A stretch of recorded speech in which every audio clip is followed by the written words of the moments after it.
بسم اللہ الرحمن الرحیم۔ السلام ناظرین، میں ہوں نجم علی خان اپنے پروگرام نیوز نائٹ کے ساتھ، اور آپ سمیت بہت سارے لوگ شکوہ کرتے ہیں کہ ہمارا نیشنل میڈیا بھی اگر دیکھ لیا جائے، پرائیویٹ میڈیا اور اس کے ساتھ ساتھ سرکاری بھی، تو ہم بہت سارے ایشوز پر بات نہیں کرتے، تو اس گلے کو دور کرنے کی ضرورت ہے۔ میں سمجھتا ہوں کہ بہت ساری ایسی باتیں جو کہ ہوائی ہوتی ہیں، جو کہ سیاسی نوعیت کی ہوتی ہیں، وقتی نوعیت کی ہوتی ہیں، ہم ان کو بہت زیادہ ڈسکس کرتے ہیں، بہت زیادہ اہمیت دیتے ہیں، اور اس کی وجہ سے بہت سارے ایسے مسائل جو کہ واقعی پاکستان کی ترقی کو، عوام کی خوشحالی کو اور ہمارے مستقبل کی امیدوں کو اس وقت متاثر کر رہے ہیں، ہمیں نا امیدی کا شکار کر رہے ہیں، ہم ان کو ڈسکس نہیں کرتے۔ ابھی کل ہی وزیر اعظم پاکستان محمد شہباز شریف نے ایک اجلاس کیا، اور وہ اجلاس آبادی میں بڑھتے ہوئے جو اضافہ ہے اور تیزی کے ساتھ ہوتا ہوا اضافہ ہے،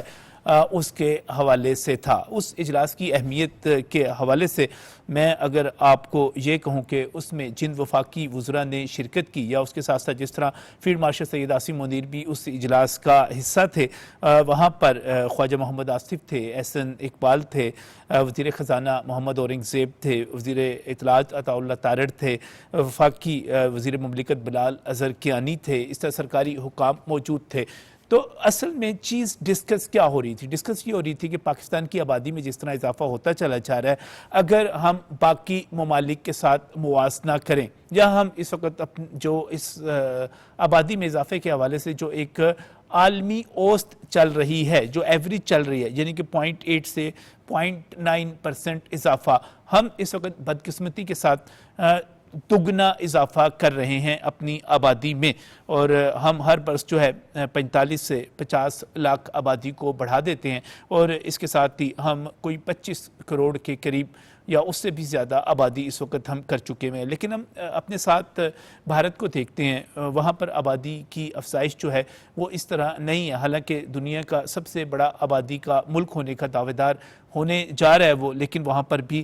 چیزوں کو کنٹرول کیا جا رہا ہے۔ اس کے ساتھ ہی بنگلہ دیش کو دیکھیے گا، وہاں پر بھی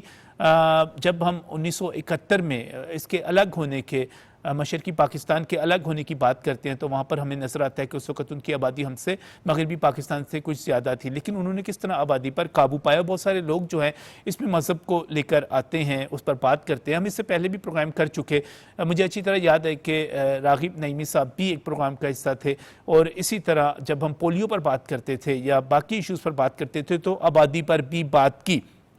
تو اجلاس میں باقاعدہ طور پہ اس چیز کو بھی زیر غور لایا گیا اور کہا گیا کہ ہم جب پاکستان میں فیملی پلاننگ کے حوالے سے بات کرتے ہیں تو اس کے ساتھ ساتھ ہم یہ دیکھتے ہیں کہ دیگر اسلامی ممالک، میں خاص طور پہ انڈونیشیا کی بات کروں گا، بنگلہ دیش کی بات کروں گا، میں یہاں پر ایران کی بھی بات کروں گا، انہوں نے کس طرح آبادی پر قابو پانے کے حوالے سے منصوبہ بندی کی، اس پر عمل درآمد کیا اور آبادی میں اضافے کو روکا۔ اب چین کو دیکھیے کہ تقریباً وہ آبادی میں اضافے کے حوالے سے صفر پر جا چکا ہے، بعض تو رپورٹس ایسی ہیں کہ وہ مائنس میں بھی شو کرتے ہیں، لیکن زیرو پر وہ جا چکا ہے۔ جب ہم بات کرتے ہیں، اصل میں آپ سوشل میڈیا اٹھا کر دیکھ لیں، میں سارا دن سوشل میڈیا کو دیکھتا رہتا ہوں، ہم سب لوگ چیختے کس بات پر ہیں؟ ہم کہتے ہیں ہمیں اچھی خوراک نہیں ملتی، یا خوراک جو ہے وہ مہنگی ہوتی چلی جا رہی ہے، ہم یہ کہتے ہیں کہ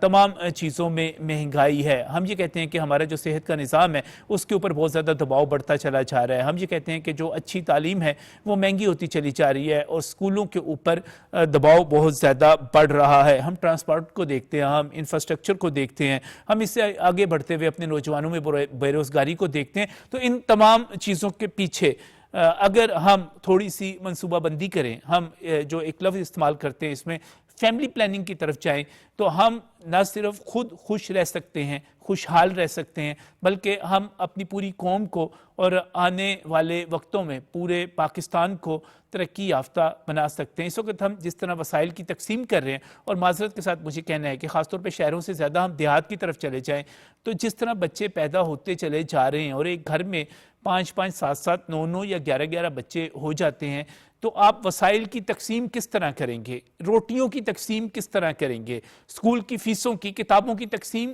اور ان کی فراہمی کس طرح کریں گے؟ بیمار ہو جائیں گے تو ان کے لیے ادویات کہاں سے لے کے آئیں گے؟ ہم نے جو باشعور پاکستانی آنے والے وقتوں میں دینے ہیں وہ کہاں سے لے کر آئیں گے؟ یہ بہت سنجیدہ موضوع ہے. میں آپ کے سامنے بہت سارے پولیٹیکل موضوعات رکھ سکتا تھا، سیاسی بات کر سکتا تھا. ہم بھی یہاں پر کچھ ایسے لوگوں کو بلا کر ایک دوسرے کے اوپر چڑھائی کر سکتے تھے، لیکن کیا میں اور آپ، یہ ہماری ذمہ داری نہیں کہ ہم ان چیزوں کے بارے میں سوچیں،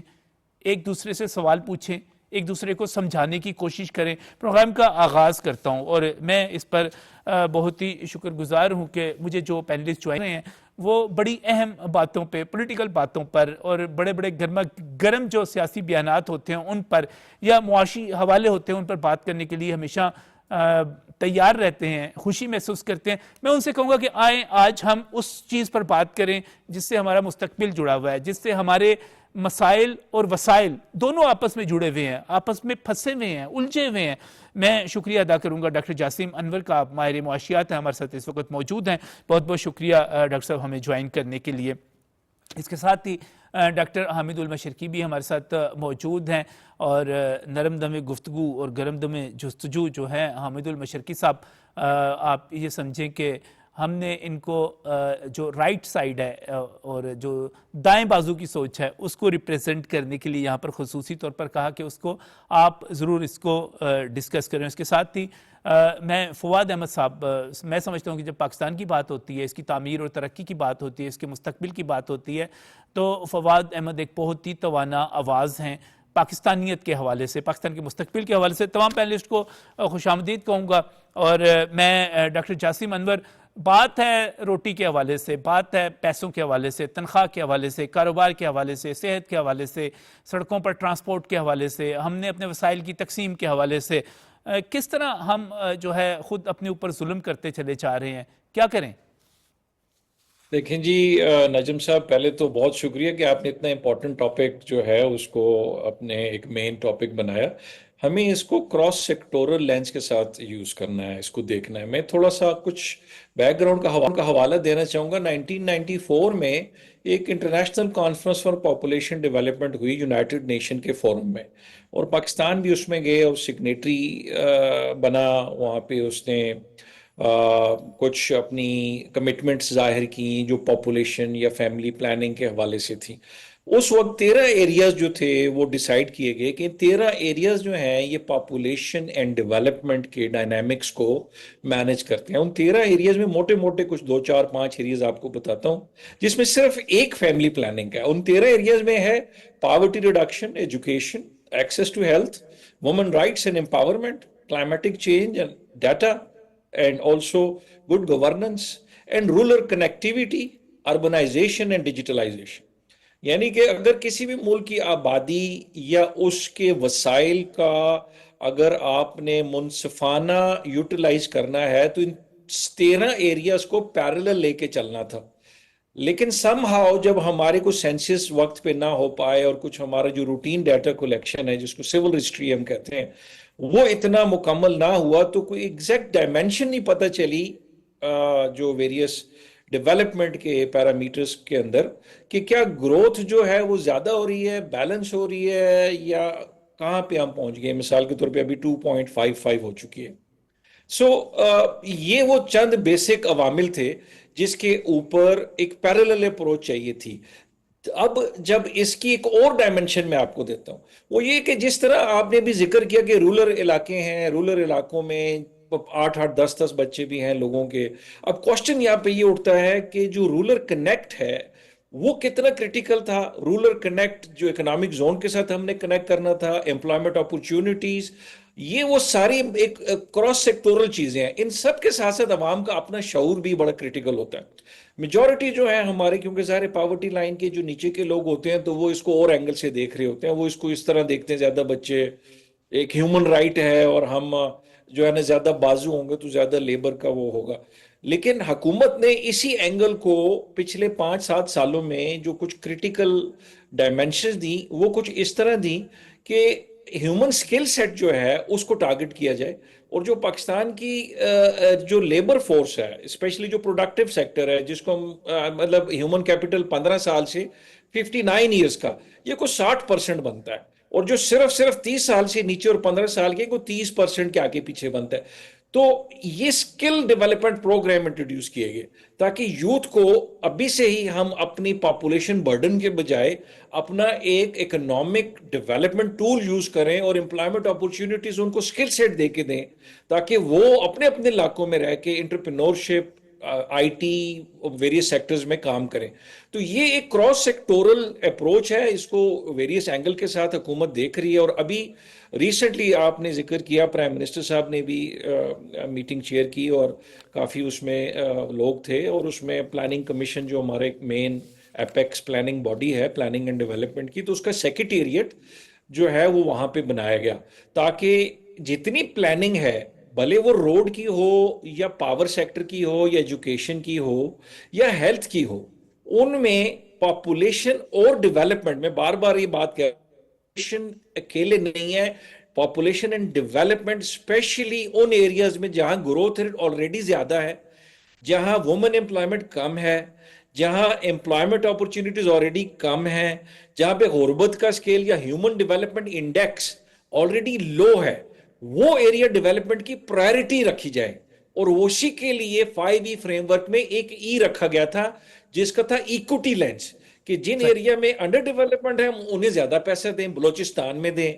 اسی طرح دور دراز ہے، ساؤتھ پنجاب ہو گیا، سندھ کے کچھ اضلاع ہو گئے، وہاں پہ ڈیولپمنٹ زیادہ کریں تو پاپولیشن آٹومیٹکلی مینج ہونا شروع ہو جائے گی، اس کے رادر لیے دین ہم میں امپوز کریں۔ سمجھتا ہوں کہ جس طرح وزیر اعظم کے اجلاس کی آپ بھی بات کریں، ہمیں جو ہے ایک قومی پالیسی، اس سے پہلے بھی پالیسیز دی جاتی رہی، لیکن اس طرح جب اب یہ کہا جا رہا ہے کہ نیشنل پاپولیشن کونسل جو ہے وہ بنائی جا رہی ہے، اس کا افتتاحی اجلاس بہت جلد بلایا جا رہا ہے، اس کے ساتھ ساتھ خود وزیر اعظم اس کی سربراہی کریں گے، اس میں چاروں صوبوں کے وزرائے اعلیٰ ہوں گے، وزیر اعظم آزاد جموں کشمیر ہوں گے، وزیر اعلیٰ گلگت بلتستان ہوں گے، اور باقاعدہ وزارت منصوبہ بندی میں اس کا سیکریٹریٹ ہوگا۔ ہمیں اس کو لے کر چلنا ہے۔ اس کا ایک اور بھی پہلو ہے فواد صاحب، اور وہ ہے ہماری خواتین کی صحت کے حوالے سے، یہ بھی بڑا ایک اہم پہلو ہے، اور ہم ظاہر ہے اپنی بچیوں کے ساتھ، اپنی بیٹیوں کے ساتھ، اپنی خواتین کے ساتھ وہ سب کچھ نہیں کر سکتے جو اس وقت افغانستان میں اسلام کے نام پر وہاں پر کیا جا رہا ہے۔ ان کو تعلیم سے محروم رکھا جا رہا ہے، وہاں پر لیڈی ڈاکٹرز اویلیبل نہیں ہوں گی، بڑے مسائل پیدا ہوں گے۔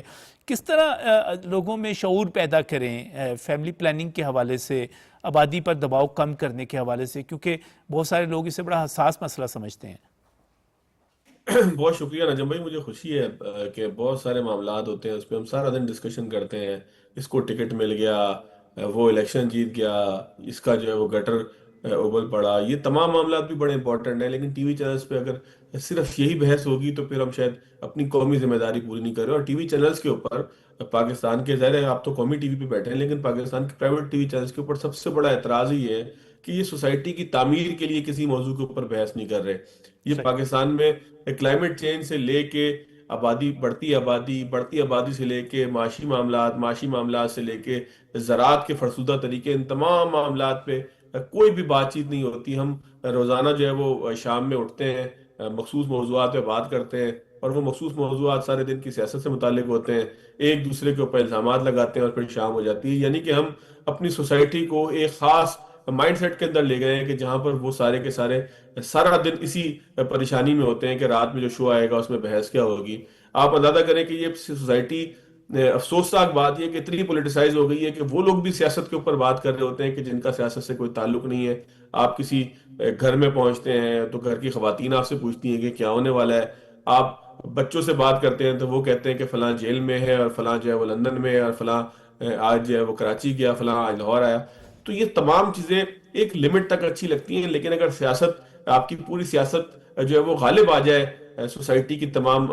باقی فیچرز کے اوپر، تو پھر ایک ہارڈ قسم کا ایک معاملہ بن جاتا ہے کہ جس میں پھر لوگ سوچنے سمجھنے کی صلاحیت سے محروم ہو جاتے ہیں۔ ہمیں صحیح، بیلنس کر کے چلنا ہوتا ہے سارا دن۔ یہ ہم صحافیوں کے ساتھ سب سے بڑا پرابلم کیا ہے، ہمارے مزاج کیوں خراب ہوتے ہیں؟ کیونکہ ہم سارا دن فلو آف انفارمیشن کے دھارے کے سامنے کھڑے ہوتے ہیں، وہ انفارمیشن ہم ڈائجسٹ کر رہے ہوتے ہیں، وہ انفارمیشن ہم ریسیو کر رہے ہوتے ہیں، اس کو ایگزیکیوٹ کر رہے ہوتے ہیں مختلف طریقوں سے۔ تو یہ ہمارے ذہن کے اوپر بھی اثر کر رہا ہوتا ہے. آپ سوچیں کہ اگر پوری سوسائٹی کے اوپر اسی طریقے سے فلو آف انفارمیشن اور تمام چیزیں جو ہے وہ ہر وقت حملہ کرتے رہے تو پھر کیا نتیجہ نکلنا ہے؟ سڑکوں کے اوپر لڑائیاں ہی ہونی ہے. تو مجھے خوشی ہوئی کہ آپ نے ایسے موضوع کو بھی چنا کہ جو سوسائٹی کی تعمیر کے لیے کم از کم جو ہے وہ امپورٹنٹ تھا. اس میں سب سے بڑا مسئلہ جو نجم بھائی آتا ہے وہ آتا ہے کہ ایجوکیٹڈ نہیں ہے لوگ. خواتین زچہ اور بچہ کی صحت کے حوالے سے جو ہے وہ سب سے بڑا مسئلہ ہی اس میں یہ ہے کہ جو ماں ہے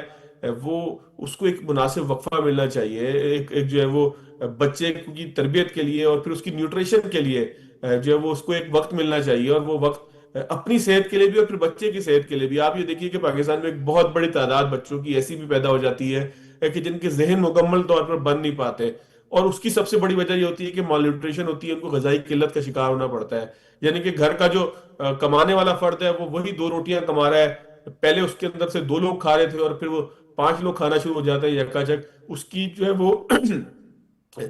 جو اس کی روزگار ہے اس کے اندر بھی بہتری اس لیے نہیں ہو پا رہی ہوتی کہ وہ ظاہر ہے کہ ایک سرکل سے نکل ہی نہیں پا رہا ہوتا ہے. ایک کے بعد ایک جہاں بہتر ہونا شروع ہوتا ہے وہاں پر ایک نئی جان آ جاتی ہے. اس میں کوئی شک نہیں ہے کہ رزق کی فراہمی کا ذمہ اللہ تعالیٰ نے دیا، لیکن اللہ تعالیٰ نے جہاں رزق کی فراہمی کا ذمہ دیا وہاں عقل استعمال کرنے کی ذمہ داری بھی دی ہے آپ کو. ایک ذمہ اللہ تعالیٰ نے اگر لیا ہے تو ذمہ داری پھر آپ کو دی ہے، اور وہ ذمہ داری یہ ہے کہ عقل کے ساتھ اپنے وسائل کا استعمال کریں. اگر مجھے پہلی تاریخ آج 1 جولائی ہے، اگر مجھے آج تنخواہ ملے اور اس تنخواہ کو میں آج شام تک خرچ کر لوں تو پھر مجھے یہ سوچنا چاہیے کہ اللہ نے مجھے عقل دی تھی کہ اس کو 30 دن تک چلانا ہے، وہ میں نے ایک دن میں استعمال کر لیے، تو پھر باقی 29 دن میں کسی کو جو ہے وہ ذمہ دار اس کا نہیں ٹھہرا سکتا. پھر میں اللہ تعالیٰ سے شکوہ نہیں کر سکتا کیونکہ اللہ نے جو عقل دی تھی میں نے استعمال نہیں کی. وسائل کا معاملہ بھی یہی ہے کہ ہم اپنے وسائل کے مسائل کے اندر بے تحاشا اضافہ کرتے جا رہے ہیں، اور وسائل جو ہے اسی رفتار سے بڑھ رہے ہیں کہ جس طرح سے آج سے 50 سال پہلے بڑھتے تھے. تو ہمیں یہ بھی دیکھنا ہوگا. پھر اگر آپ اس کا اسلامی پوائنٹ دیکھیں تو اللہ تعالیٰ جو ہے وہ مختلف قرآنی آیات اور احادیث کے ذریعے جو ہے وہ ہمیں میسج ملتا ہے اس بات کا کہ اس پورے کنبے کی تعلیم و تربیت کی ذمہ داری ہماری ہوتی ہے. اگر ہم اس ذمہ داری کو پورا نہیں کر پاتے تو اس کا مطلب یہ ہے کہ ہم نے جو ہے وہ ان تمام چیزوں کو چھوڑ دیا کہ جو اللہ کی طرف سے حکم تھی. مثال کے طور پہ آپ سورہ تحریم میں لے لیں کہ جہاں پہ اللہ تعالیٰ فرماتا ہے کہ جی بچاؤ اپنے آپ کو، اپنے اہل و عیال کو جو جہنم کی آگ سے کہ جس کا ایندھن جو ہے وہ پتھر اور انسان ہوں گے. تو اگر آپ نے ایندھن سے بچانا ہے تو صرف اولاد کو پرورش کیے بغیر تو نہیں چھوڑ دینا آپ نے کہ وہ جو جائے کرتے پھرے اور پھر وہ آگ میں جلتے پھرے. یقیناً آپ نے اگر 5 ہیں، آپ کے بچے 6 ہیں، 10 ہیں، 11 ہیں، سب کی تربیت آپ نے کرنی ہے. تو یہ آپ کو بھی سوچنا ہے کہ کیا آپ میں اتنی کیپیبلٹی ہے کہ آپ 10-11 بچوں کی تعلیم کا بندوبست کر سکیں، انہیں سمجھا سکیں. پھر ماں اور بچے کی صحت کے حوالے سے جو ہے وہ قرآن میں 2 سال کی مدت دی گئی ہے کہ 2 سال تک جو ہے وہ بچوں کو ماں کا دودھ پلایا جائے، رضاعت کا پورا ایک جو کہ معاملہ ہے. اب اگر 2 سال کا ویٹ کا تو جو ہے وہ اسلام حکم آپ کو دے رہا ہے کہ جب بچے کو 2 سال تک کی عمر تک جو ہے وہ آپ دودھ پلا سکتے ہیں، تو اس کا مطلب یہ ہے کہ اسلام آپ کو بتا رہا ہے کہ اشارہ دے رہا ہے آپ کو کہ 2 سال کے اندر اندر دوبارہ سے جو ہے وہ اس کام کی طرف مت جائیں. پھر اللہ تعالیٰ یہ بھی فرماتا ہے کہ اللہ تعالیٰ کسی کی جان پر جو ہے وہ، یہ قرآن شریف کے اندر سورہ بقرہ میں مجھے غالباً یاد پڑتا ہے کہ اللہ تعالیٰ کسی کی جو ہے وہ استطاعت سے زیادہ اس کے اوپر بوجھ نہیں ڈالتا. تو آپ جو ہے وہ 11 بچوں کا بوجھ اپنے اوپر لے لیں، 10 بچوں کا بوجھ اپنے اوپر لے لیں، 6 بچوں کا بوجھ اپنے اوپر لے لیں. یہ افغانستان جیسے معاشرے کے اندر تو ہو سکتا ہے کہ جہاں پر بچوں کو آپ نے جو ہے وہ اس طرح سے چھوڑ دیا ہوگا جس طرح سے جانور سڑک کے اوپر جو ہے وہ پلتے ہیں اور بڑے ہو جاتے ہیں. لیکن اگر آپ نے اپنے اولاد کو پالنا ہے تو پھر آپ کو اس کی پلاننگ کرنی ہوگی. پھر اسلام اسراف سے بھی منع کرتا ہے. اتنے بچے آپ پیدا کر لیں کہ اس میں اسراف کا معاملہ آ جائے کہ آپ جو وسائل ضائع کرنا شروع کر دیں. تو یہ وسائل ہم نے یہ بھی دیکھنا ہے نا کہ میرے پڑوس والے کو بھی پوری روٹی مل جائے یار، میرے محلے دار کو بھی پوری روٹی مل جائے، سارے کا سارا گندم میں اٹھا کے نہ لے جاؤں. ہم نے دوسروں کا بھی بندوبست کرنا ہے. پھر ایک بڑی خوبصورت حدیث ہے صحیح بخاری کی جس میں نبی پاک صلی اللہ علیہ وسلم نے فرمایا کہ تم میں سے ہر ایک ذمہ دار ہے اور اس سے اس کی ذمہ داری کے بارے میں پوچھا جائے گا. تو آپ سے پوچھا جائے گا کہ آپ نے جو اولاد آپ کو جو جس کی ذمہ داری دی گئی تھی وہ آپ نے کتنا پوری کی. آپ ایک وقت میں نجم بھائی آپ بھی صاحب اولاد الحمدللہ، ہمارے بھی بچے ہیں، ہمیں بھی پتہ ہے کہ یار اس ذمہ داری کو ہم تبھی پورا کر سکیں گے جب ہم ان کو ٹائم دیں گے، ان کو توجہ دیں گے، انہوں نے کب اٹھنا ہے، کب سونا ہے، کب انہوں نے کھانا ہے، کیا انہوں نے کھانا پورا کھا لیا ہے. وہ پوری ہماری ذمہ داری ہوتی ہے. تو ہم سے جو ہے وہ ان کی کفالت کے بارے میں، ان کی تعلیم و تربیت کے بارے میں پوچھا جائے گا. 10-11 بچے اگر جو ہے وہ کسی کے ہوں، 6-7 بچے اگر کسی کے ہوں، تو وہ کیسے ان تمام ذمہ داریوں کو پورا کر سکتا ہے. تو اس میں اسلام بھی اسی طریقے سے جو ہے وہ حکم دیتا ہے کہ جس طریقے سے جو ہے وہ یہاں پر ہم دیکھ رہے ہیں کہ اجلاس کے نتیجے میں یہ طے کیا گیا ہے یا اس کے اوپر گفتگو کی گئی ہے کہ ملک کو آگے لے کر کیسے چلنا ہے. اگر آپ نے ملک کو صحیح. لے کر چلنا ہے تو آپ کو پلان کے ساتھ چلنا ہوگا کہ آپ نے آبادی کا بل جو ہے یہ کتنا تیزی کے ساتھ بڑھانا اور ہے. یہ اس اور میں ہم وسائل اس وقت جو ایک ایوریج جا رہی ہے دنیا بھر میں، ہم ایز پاکستان جو ہے ہم اسے دگنی سپیڈ سے آگے جا رہے ہیں. تو پھر مسائل جب ہم اپنے وسائل کو تقسیم کریں گے اس سے مسئلہ تو پیدا ہوگا، لیکن سب سے بڑا مسئلہ یہ ہے کہ ہم اپنے بہت سارے ایسے لوگوں کو کیسے سمجھائیں. یہ بھی ایک بڑا سوال ہے. میں ڈاکٹر حامد المشرقی صاحب کی طرف جانا چاہوں گا. حامد صاحب، یہ ایک بڑا غیر روایتی سا موضوع ہے، یہ بڑا ایک غیر روایتی سا موضوع ہے کہ ہم لوگوں کو سمجھا سکیں، لوگوں کو بتا سکیں. اس کے لیے پنجاب میں فیملی پلاننگ کا جو ڈپارٹمنٹ تھا یا باقی جگہوں پر بھی میرا خیال ہے وہ اپنی جگہ پر اس وقت موجود نہیں ہے، اس کو ختم بھی کیا جا رہا ہے کچھ اس کے اندر. میرا خیال ہے یہ بڑی ضرورت ہے ہمیں لوگوں کو بتانے کی، سمجھانے کی، بتانے کی. آپ کیا کہتے ہیں؟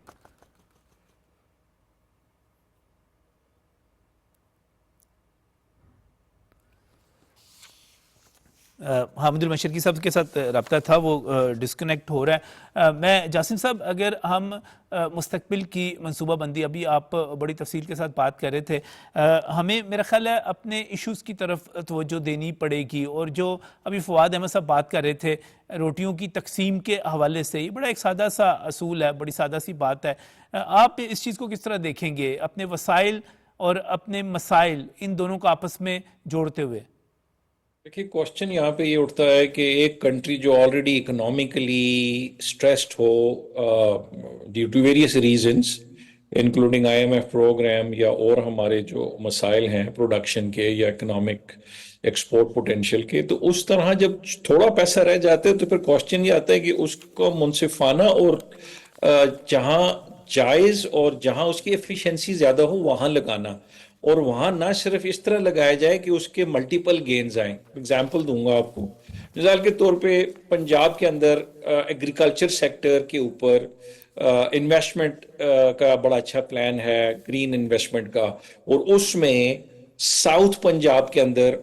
تھوڑا فردر فوکس کیا گیا ہے. اب ساؤتھ پنجاب کی انویسٹمنٹ کے ساتھ ساتھ ہمیں ایک تو فوڈ سیکیورٹی کے اندر کاؤنٹر کرنے میں فائدہ ہوگا، نمبر ون. نمبر ٹو، وہاں کے لوگوں کی لوکل امپاورمنٹ یا روزگار یا ان کی معاشی حالت بہتر ہوگی. تیسرا، وہاں پہ جب معاشی حالت یا ایجوکیشن کے ریفارمز ایڈ کیے جائیں گے تو اور زیادہ بچوں کے اندر سکل سیٹ یا جو ٹیکنیکل ایجوکیشن یا ہنر ہے ان میں آگے بڑھنے کا رجحان آئے گا. اسی طرح جب ووکیشنل ٹریننگ وہاں ایڈ کی جائے گی تو وہ بچے ایک کامیاب زندگی سٹارٹ کر کے امپلائمنٹ یا اپنا روزگار جس طرح بھی وہ کمانا چاہیں وہ کمائیں گے. پھر ساتھ جب ادھر کی سڑکوں کا نظام بہتر کریں گے جو آلریڈی پلان میں چل بھی رہا ہے، اور اس طرح بہت سارے موٹر ویز یا جو ہماری زونز کی اکنامک زونز کی کنیکٹیویٹی چل رہی ہے، تو ان لوگوں کو شہروں میں نہیں آنا پڑے گا. اور جب شہروں میں آ کے اربنائزیشن کم ہوگی تو نیچرلی رورل اکانومی بوم کرے گی، اور پاکستان آلریڈی ایک زرعی کنٹری ہے. ایک چھوٹی مثال آپ کو میں نے دی ہے. اسی طرح یہ ایک پاپولیشن ایک ڈپارٹمنٹ کا کام نہیں ہے، یہ ہر ایک شعبہ ہر ایک جگہ پہ پاپولیشن کراس سیکٹورل سبجیکٹ ہے. مثال کے طور پہ اگر ایک ایجوکیشن پالیسی بنائی جاتی ہے تو ایسے اسکول جہاں پہ فرٹیلیٹی ریٹ آلریڈی مثال کے طور پہ ہائی ہے یا کوئی رورل ایریاز ہیں تو وہاں پہ ساتھ میں پاپولیشن گروتھ کے کوئی سیپریٹ ایجوکیشنل پروگرام اسکولوں میں لانچ کیے جاتے ہیں. وہاں وومن کی روزگار یا کاٹیج انڈسٹری کا ایک اسپیشل پیکج دے دیا جاتا ہے کہ عورتیں جب روزگار لیں گی، پڑھی لکھی ہوں گی، انہیں اپنی صحت کا پتہ ہوگا، جب ان کے شوہر یا گھر والے پڑھے لکھے ہوں گے اور انہیں یہ پتہ ہوگا کہ معاشرے میں ایک ان کا کردار ہے جو نہ صرف ان کی بچوں کے نمبر کے ساتھ ہے بلکہ ان کی اچھی صحت اور پرورش کے ساتھ ہی ہے. یہ کراس سیکٹورل جو طریقہ ہوتا ہے یہی روزگار میں اور یہ وسائل کی تقسیم کا بنیادی ایک جز ہوتا ہے. اور اسی کے اوپر جو یہ ریسنٹ پیچھے میٹنگ چل رہی ہیں یا جو پاپولیشن کی پالیسیز یا اس کو کراس سیکٹورل بنایا جا رہا ہے، اس کا پرپس ہی ہے کہ فائنینشیل ڈیولپمنٹ جو ہے، یہ جو ڈیولپمنٹ کا بجٹ ہے وہ بھی اس طرح ٹارگٹ کیا جائے ان سکیموں میں کہ جہاں پہ کوئی پاپولیشن کی مینجمنٹ میں فائدہ ہو، اور جہاں یوتھ آلریڈی زیادہ ہے تو وہاں پہ زیادہ انویسٹ کیا جائے تاکہ بچے ہنرمند ہوں اور روزگار لیں. تو یہ ایک نمبر آف پیرالل اپروچ ہوتی ہے جو اس طرح کے مسائل میں بروی کار لائی جاتی ہے. جی بالکل صحیح. یہ تو بالکل سادہ سی بات ہے کہ آپ نے اپنے وسائل کی تقسیم کرنی ہے, آپ نے اپنی محبت کی تقسیم کرنی ہے, آپ نے روٹیوں کی تقسیم کرنی ہے, آپ نے توجہ کی تقسیم کرنی ہے, آپ نے اسی اپنے جو آپ کی تنخواہ ہے, جو آپ کی آمدن ہے, اس کے اندر آپ نے وسائل کی تقسیم کرنی ہے. تو یقینی طور پہ اگر آپ بڑھاتے چلے جائیں گے تو سب کے حصے کم ہوتے چلے جائیں گے, اور جب ان کے حصے کم ہوں گے تو اس کے اثرات بھی مرتب ہوں گے. اچھی تعلیم دیں, اچھے نوجوان بنائیں, اچھے. اور میں دعا کرتا ہوں کہ جو نیشنل پاپولیشن کونسل قائم کی جا رہی ہے وہ اپنا کردار ادا کر سکے اور ان لوگوں کے پروپیگنڈے کا جواب دے سکے جو اس کو بہت زیادہ مذہب کے ساتھ جوڑ کر ایک اس کی تشریح کرتے ہیں. ابھی فواد صاحب نے اس کی بہت ہی زبردست قسم کی تشریح کی ہے اور اس کا جواب دیا ہے کہ آپ کو اللہ تعالیٰ نے عقل بھی دی ہے. یہ بڑا اہم ٹاپک تھا, میں اس کو لے جانا چاہ رہا ہوں ایک اور ٹاپک کی طرف, اور اس موضوع کی طرف چلتے ہیں. اور آپ کو میں لے جانا چاہ رہا ہوں اس وقت بنگلہ دیش میں. ناظرین چلتے ہیں بنگلہ دیش میں, اور بنگلہ دیش سے پہلے میں حوالہ ایک اور بھی دوں گا, لیکن پہلے بات واضح کرتا چلوں کہ بنگلہ دیش کی ایک مونگلا پورٹ ہے.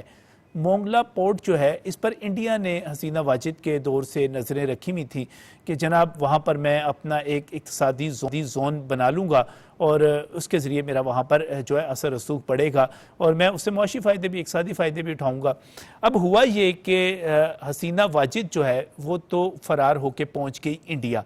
وہاں پر طارق رحمان جو ہیں وہ بنگلہ دیش کے وزیر اعظم بن گئے, اور وہ طارق رحمان اس وقت آپ کو اسکرین پر نظر آ رہا ہوگا, شاید بہت سارے لوگوں کو پتہ نہ ہو کہ وہ چین کے دورے پر گئے. جب وہ چین پہنچے اور چین میں انہوں نے متعدد معاہدوں پر دستخط کیے, تو ان میں ایک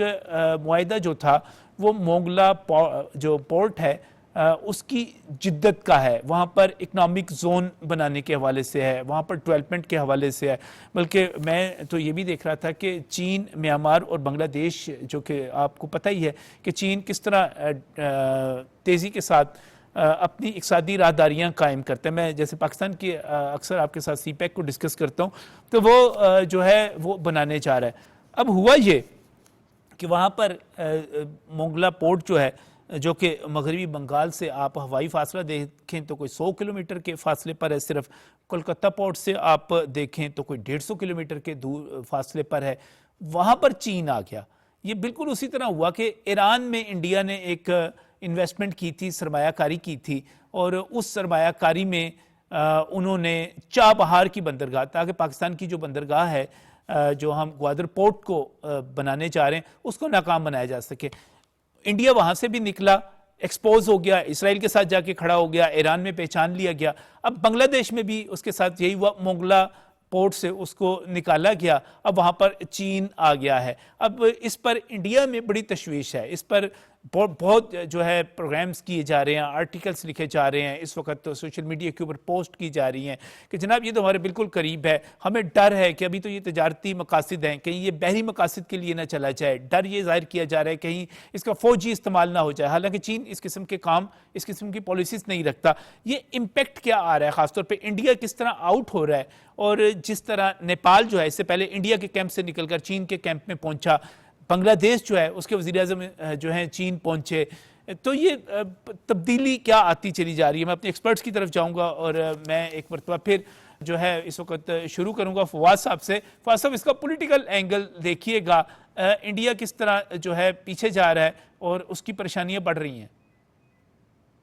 نجم, اس کے دو پہلو ہیں, اگر دونوں پہلوؤں کو ساتھ ہم سمجھیں تو زیادہ آسان ہوگا. بنگلہ دیش کے اپنے فیور میں کیا تھا, چائنا کے حوالے پورٹ کرنا تھا یا ہندوستان کے حوالے پورٹ کرنا تھا. یہ دو چیزیں جو ہے نا, اس کے ایک سیاسی پہلو بھی ہے, اس کے ایک ٹیکنیکل پہلو بھی ہے. پہلے میں ذرا آپ کو ایک ٹیکنیکل پہلو کی طرف ضرور میں چاہوں گا کہ آپ کو ایک خبر بھی آپ کے ساتھ شیئر کروں جو اس وقت کی سب سے امپورٹنٹ خبر ہے. ایپل نے, ڈونلڈ ٹرمپ کا دباؤ بھی تھا, ایپل کی اپنی پالیسی بھی تھی کہ ہم نے جو ہے وہ سارے کا سارا انحصار کسی ایک ملک پہ نہیں کرنا. تو ایپل نے سوچا کہ دنیا کے اندر اپنے آئی فونز جو ہے وہ انڈیا کے اندر بھی بنائے جائیں. جب انہوں نے انڈیا میں آئی فونز بنانے کا سوچا تو انہوں نے انڈیا کے اندر انویسٹمنٹ کی, انڈیا سے پارٹنر ڈھونڈے. پہلے جو پارٹنر ملے ان کے ساتھ اتنا مزہ نہیں آیا. پھر اس کے بعد 2023 میں ان کو ٹاٹا الیکٹرانکس نام کا ایک پارٹنر ملا, وہاں کی ایک بڑی کمپنی ہے. نتیجہ یہ نکلا کہ جب ٹاٹا الیکٹرانکس آئی فون تیار کرنے پر آ گئی, تو ابھی 2 روز پہلے کی خبر ہے کہ ٹاٹا کے اندر جو ہے وہ سائبر بریچ ہوا ایک بہت بڑا، اور اس کے نتیجے میں ایپل کی جو 40-50 سال 60 سال کی جو ساکھ تھی وہ بیڑا غرق ہو گیا، کہ ایپل کا پورا سپلائی چین کا جو سسٹم تھا، ان کا آنے والا نیا ماڈل جو آئی فون 18 تھا وہ کیسا ہوگا، اس کا ٹیسٹ کیسا ہوا، اس کو آئی سیز کون سپلائی کر رہا ہے، اس کا وینڈر کون ہے، اس کو کیمرے کون سپلائی کر رہا ہے، اس کو بیٹری کون سپلائی کر رہا ہے، یعنی کہ جو کانفیڈینشیل انفارمیشن ایپل نے زندگی بھر کسی کو نہیں دی تھی، ہمیشہ لوگوں سے چھپائی تھی، وہ ساری کی ساری انڈیا کی وجہ سے ڈسکلوز ہو کے اس وقت مارکیٹ کے اندر ڈارک وہ ویب تو کے اوپر مختلف ویب سائٹس کمپیٹیٹرز کے بھی اوپر تو موجود نظر ہیں، جو رکھتے ہیں نا بڑے اس کے اوپر کہ کون سا ماڈل آ رہا ہے، اس پہ کیا اسپیسیفیکیشنز ہوں گی، اس کے مطابق وہ پھر سر اس اس کا کا نتیجہ یہ نکلا ہے کہ اس وقت ایک بحث ایپل کے اندر یہ چل رہی ہے کہ ہم اتنے عرصے سے چائنا میں فون بنا رہے تھے اور آج تک جو ہے وہ ہمارا کوئی ڈیٹا بریچ نہیں ہوا تھا، ہندوستان کو ہم نے 2-3 سال ہوئے ہیں کہ یہ چیزیں دینا شروع کی تھی کہ بھئی یہ پارٹس لگا لو، یہ ایسی یہاں لگا دو، یہ اس سے خرید کے لگا دو، تو ہندوستان نے جو ہے 2-3 سال کے اندر ہمارا بیڑا غرق کرا دیا ہے۔ کہنے کا مطلب یہ ہے کہ جس طریقے سے ہندوستان کے بنائے ہوئے جہاز دبئی ایئر شو کے درمیان ایئر شو کرتے ہوئے گر جاتے ہیں، اس طریقے سے انڈیا کے اندر جو ہے وہ ڈیٹا بھی محفوظ نہیں ہے، اور ایک بڑی کمپنی جو دنیا کے اندر اس وقت رسوائی اٹھا رہی ہے اپنے ڈیٹا بریچ کی وجہ سے، کہ اس کا ایک ایک چیز جو ہے اس کے کمپیٹیٹرز کو مل گئی ہے، وقت سے پہلے اس کا ماڈل جو ہے وہ باہر آ گیا ہے جو آج تک کبھی 10 ستمبر سے پہلے باہر نہیں آیا تھا۔ یہ چیز نجم بھائی ایک ٹیکنیکل پہلو بھی اس کا بتاتی ہے کہ دنیا کو یہ بھی سمجھ لینا چاہیے کہ انڈیا ایک فیلڈ ٹیکنالوجی کی اسٹیٹ ہے، یعنی کہ اگر آپ انڈیا سے اپنی ٹیکنالوجی کو جو ہے وہ کوئی وہاں پہ اس پہ کام کروائیں گے تو وہ بھی تباہ و برباد ہو جائے گا۔ ایک پہلو تو سیدھا سیدھا یہ ہے کہ بنگلہ دیش کو سمجھ میں آ گیا ہے کہ انڈیا کے حوالے پورٹ کرنا یا انڈیا سے پورٹ چلوانے کا مطلب یہ ہے کہ اپنی پورٹ کا بیڑا غرق کروا لیں، اور جو معاشی فوائد آپ نے اس سے لینے ہیں وہ مستقبل کے اندر نہ ملیں۔ دوسرا پہلو پھر اس کا ایک سیاسی بھی ہے کہ ظاہر ہے کہ بنگلہ دیش کے اندر ایک بہت بڑا شفٹ ہے، اور وہ شفٹ یہ ہے کہ بنگلہ دیش کو یہ سمجھ میں آ چکی ہے کہ ہندوستان ہمارا پڑوسی تو ضرور ہے لیکن ایک شرارتی پڑوسی ہے، جو بجائے اس کے کہ ہمیں فائدہ دے، ہمیں استعمال کرتے ہوئے دنیا کے خلاف جو ہمیں نقصان دیتا ہے۔ اب اسٹریٹجیکلی بھی ایک انڈیا کے لیے ایک بہت بڑا چیلنج ہے، جس طریقے سے اسٹریٹجک چیلنج پاکستان کے لیے تھا کہ چابہار کے اندر ایران کی پورٹ پہ جو ہے وہ آ کے انڈیا بیٹھ گیا تھا، پھر ایک اور بہت بڑا کام ہوا، جیسے ہی امریکہ نے تھوڑا سا دباؤ دیا، ہندوستان جو ہے وہ چابہار کی پورٹ کو چھوڑ کر بھاگ گیا، وہاں کے بورڈ آف ڈائریکٹر سے ریزائن کر کے نکل گیا۔ وہ میرے بھائی آپ نے جب پورٹ بنائی تھی آپ کو پتا تھا کہ ایک ملک کے اوپر پابندیاں ہیں، ایک ملک کی جو ہے وہ امریکہ اور اسرائیل کے ساتھ ایک مستقل دشمنی ہے، ایک طرف جو ہے وہ آپ اسرائیل سے دوستی کی پینگیں بڑھاتے ہیں بحیثیت ہندوستان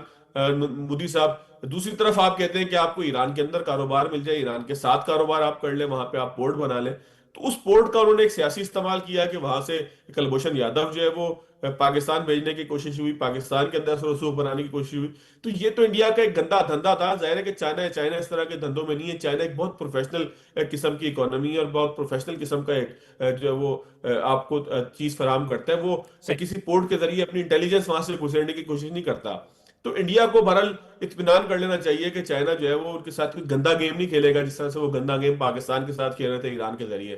اب اگر اور اس آپ سے آ پہلے جائیں اس کے بنگلہ دیش سے بھی جتنا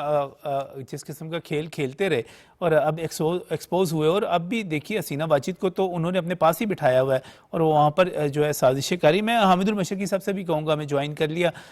رابطہ نہیں ہو پا رہا تھا پہلے۔ حامد المشرقی صاحب، انڈیا ناکام ہو رہا ہے ہر جگہ پہ، پیچھے جا رہا ہے، کیا کہتے ہیں؟ بہت شکریہ نجم صاحب۔ دیکھیے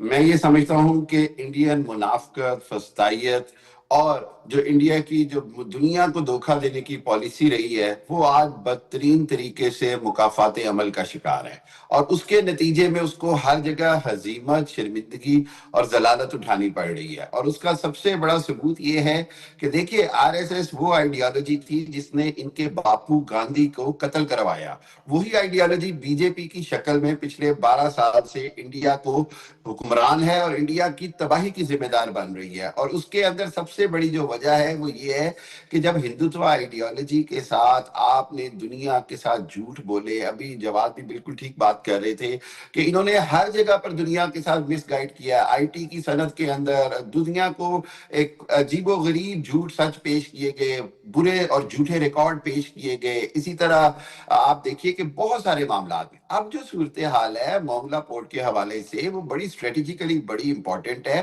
اور میں یہ سمجھتا ہوں کہ وہ جو چائنا کا جو ایک بہترین جو رول ہے کہ China go for the friends. China کا پوری دنیا میں کیوں ہولڈ ہو رہا ہے؟ کیونکہ وہ دوستی برابری کی بنا پر ایک دوسرے کے فائدے کے تعلقات کرتا ہے. وہ یہ نہیں کرتا ہے. دیکھیں ماضی میں نا رشیا کے ٹوٹنے کی وجہ یہ تھی کہ وہ ایکسپینشنزم پہ یقین کرتا تھا کہ ہم افغانستان پہ قبضہ کریں, ہم آگے چلے جائیں, پاکستان کے گرم پانیوں تک پہنچ جائیں. اور اسی کو پیرلل دیکھیں کہ چائنا نے ایک دوستی کے انداز میں افغانستان کے ساتھ بھی اپنے آپ کو انگیج کیا. پاکستان اس کا سب سے بڑا خطے کا اتحادی ہے. اوبر لے لیں,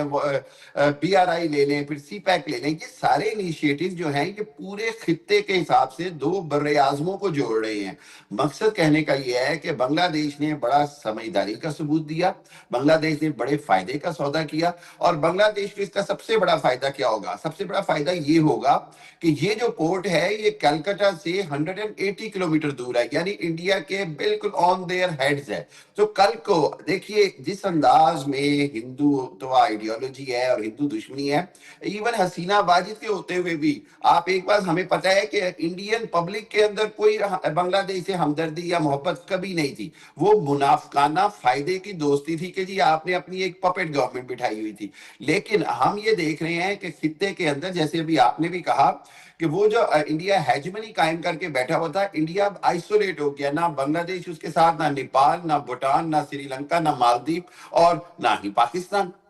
اب ایک بات اور بتاتا چلوں کہ ابھی ہم بڑا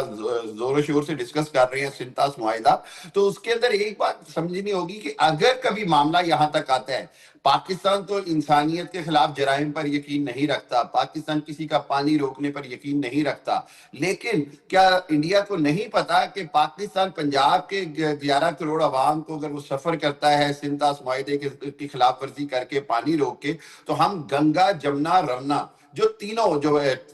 چائنا اور بنگلہ دیش سے نکلتے ہیں, جس کو اگر پاکستان اور بنگلہ دیش اور چائنا نے مل کے اگر انڈیا کا پانی روک لیا تو 40 کروڑ عوام اس کے سفر کریں گے. دنیا کا سب سے بڑا خطہ بنجر ہونے کے امکانات ہوں گے. سو یہ وہ حقیقتیں ہیں جس کو میں سمجھ رہا ہوں کہ خود جو انڈین کی جو موجودہ جو میڈ آئیڈیالوجی ہے وہ اس کو سمجھ نہیں پا رہی ہے. اس کو یہ سمجھ نہیں آ رہی ہے کہ پاکستان اور اسلام دشمنی کے اندر وہ جن حدوں کو چلے گئے ہیں, وقت نے ان کو آج اکیلا کر دیا ہے. چاہ بہار سے بھی نکل گئے, مونگلا سے بھی نکل گئے, خطے کے تمام ممالک سے اکیلے ہو گئے. اور دوسری جانب جس کے مقابلے میں وہ خود کو کھڑا کر رہے تھے کہ جی پاکستان اور چائنا کے مقابلے میں آج الحمدللہ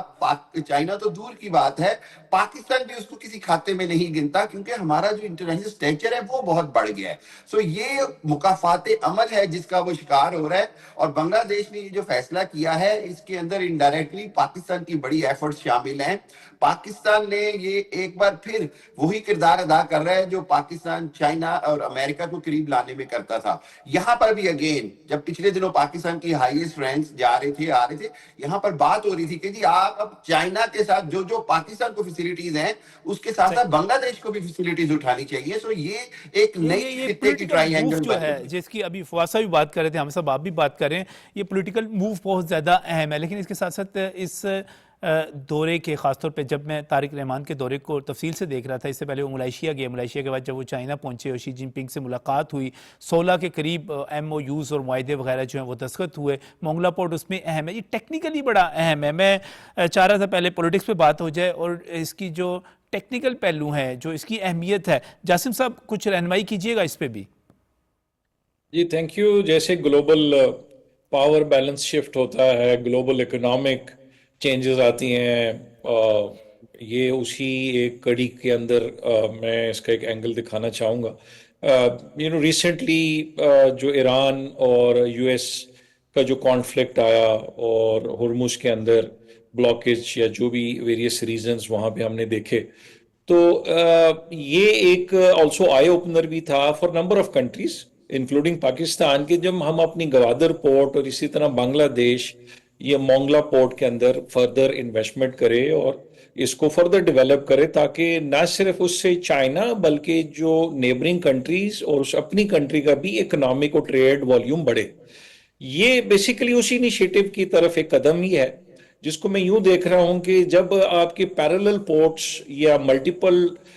ٹرانسپورٹ چینلز اوپن ہو جاتے ہیں اور وہ چائنا جو ہے جیسے کہ بنگلہ دیش میں BRI belt and road initiative اس کا آلریڈی پارٹ ہے اور وہ آلریڈی ویریس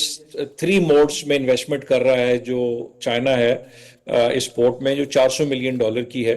وہ ایک تو روڈ کے انفراسٹرکچر کے اوپر ہے, دوسرا یہ پورٹ کی ڈیولپمنٹ ہے, پاور سیکٹر ہے, اسی طرح ٹرین کی ڈیولپمنٹس ہیں. تو دیکھیں یہ ساری ریجنل کنیکٹیوٹی میں نہ صرف بنگلہ دیش بلکہ ہم بھی اس میں بینیفیشری ہیں. کیسے؟ 15 سال کے بعد حکومت نے بنگلہ دیش کے ساتھ اپنے ڈپلومیٹک ریلیشن شپ دوبارہ سے بحال کیے. جوائنٹ ٹریڈ کمیشن کا فعال ہونا, جوائنٹ اکنامک کمیشن کا فعال ہونا, دونوں ملکوں کے اندر وزراء کا اور ویریس جو بزنس کمیونٹیز ہیں B2B کا واپس انگیج ہونا, اور پاکستان کا بنگلہ دیش کو ڈپلومیٹکلی فل سپورٹ دینا ڈیو ٹو ویریس ریزنز, کیونکہ ہمارا ایک اوبیسلی ایک پارٹی تھا, ہم ایک ہی ہیں. تو اس سارے اینگل کو دیکھیں تو اسٹریٹجیکلی اس ہمارے لیے بنگلہ دیش چائنا کے لیے اس ریجن کے لیے اکنامک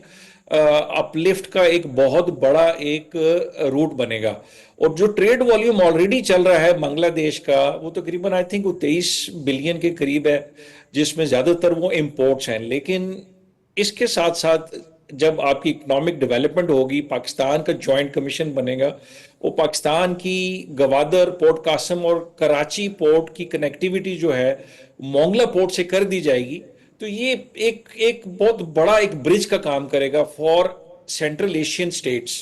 نہ صرف سینٹرل ایشین بلکہ central south and north American sides بھی. تو ایک ون ون سچویشن ہے نجم صاحب, اور بڑا پازیٹیو ڈیولپمنٹ ہے. اور باقی نیچرلی جو بھی انڈیا کی انتہا پسند پالیسیز ہیں نیچرلی ایکسپوز ہو ہی جاتی ہیں جب آپ کی نیت ٹھیک نہ ہو. تو انڈیا کا جو اکھنڈ بھارت کا ایک خواب تھا, مجھے تو پورا ہوتا ہوا فی الحال نہیں دکھائی دے رہا. رادر دین مجھے تو اب پاکستان کو ایک ایسی سچویشن پہ میں دیکھ رہا ہوں کہ وہ ایک اکنامک پیوٹ اور ایک سینٹر فورس کے طور پہ ابھرتا ہوا گلوبل سٹیج پہ آ رہا ہے, جو ایک نہ صرف پیس لور بلکہ پرو ڈیولپمنٹ, پرو اکنامک گروتھ اور پرو پازیٹیو ایک نیشن کے طور پہ اپنا رول یہ بڑا فرق پڑ رہا ہے. بلکہ آپ اس کو حامد المشرقی صاحب, اگر آپ اس کو چین, پاکستان, ایران, بنگلہ دیش, مالدیپ, ان تمام ممالک کے ساتھ دیکھیں. ابھی میں بات کر رہا تھا کہ میانمار تک بھی ایک اقتصادی راہداری جو ہے بنانے کی بات کی جا رہی. تو یہ پورے کا پورا خطہ جو ہے وہ ایک اینٹی انڈیا ویو میں آ جائے گا, اور انڈیا جو ہے میرے خیال ہے اس کے ساتھ اتحادی تو صرف اسرائیل رہ جائے گا, یا افغانستان کا جو ایک رجیم ہے دہشت پسندی والا وہ رہ جائے گا. بالکل نجم صاحب, میں تو یہ سمجھتا ہوں کہ ایونچولی افغانستان بھی اس کے چنگل سے نکل جائے گا. It is only due to the certain regime, certain people in Afghanistan. نہ تو افغانستان بحیثیت قوم کبھی انڈیا کے ساتھ کھڑا ہوا ہے, نہ ہوگا. اور میں بار بار کہتا ہوں کہ جیسے ہی وہاں کبھی کوئی ریجیم چینج ہوئی تو دوبارہ ان کو سمجھ آ جائے گی کہ کون ان کا اصل دوست ہے اور کون اصل میں دشمن ہے. ایک تو چیز یہ بڑی کلیئر. اسرائیل کا جو ہے وہ گریٹر اسرائیل, اکھنڈ بھارت, سیم آئیڈیالوجی, وہی چیز وہ کشمیر میں کر رہا ہے, وہی چیز وہ فلسطین میں کر رہا ہے, وہی اینٹی مسلم کرائمز جو ہیں وہ لبنان کے حوالے سے کر رہا ہے. وہ ساری دنیا میں اسرائیل ذلیل ہو رہا ہے. دوسری جانب انڈیا جو ہے وہ اپنی اقلیتوں پر بھی ظلم کر رہا ہے اور کشمیر میں بھی کر رہا ہے. تیسری چیز ایک بڑی امپورٹنٹ ہے, وہ یہ ہے کہ اب انڈیا کے لیے موجودہ حالات میں 3 سٹیجز تھیں جو انڈیا کے ساتھ ہوا ہے. میں سمجھتا ہوں پہلی سٹیج یہ تھی کہ انڈیا دنیا میں ایکسپوز ہوا, اور اس کے بعد پھر دنیا میں جس طرح اسرائیل کی حمایت ختم ہوئی ہے, اس نے پورا ایکسپلائٹ کیا سیکنڈ ورلڈ وار کے بعد سے ہولوکاسٹ کو, اسی طرح انڈیا نے جتنا ایکسپلائٹ کرنا تھا معیشت کو, شائننگ انڈیا کو کیا. لیکن اینڈ میں آج دونوں کو پولیٹیکلی کوئی سپورٹ نہیں ہے پوری دنیا میں, major on a very large scale. دوسری چیز کیا ہوئی, دونوں کے اندر اب اندر سے بھی آوازیں اٹھ رہی ہیں, جہاں پر انڈیا کے اندر ابھی آپ بھی جانتے ہیں کہ 11 سٹیٹس ہیں جو انریسٹ ہیں, اس میں 6-7 جو ہیں وہ میں بڑا وثوق سے کہہ رہا ہوں کہ پریکٹیکلی انڈیا کے ہاتھ سے نکل رہی ہیں. ٹھیک ہے, اس کے اندر وہ چکن نیک کی سٹیٹس ہیں, ہماچل ہے, نیچے آسام ہے, میزورام ہے, کشمیر ہے, یہ وہ سٹیٹس ہیں. اور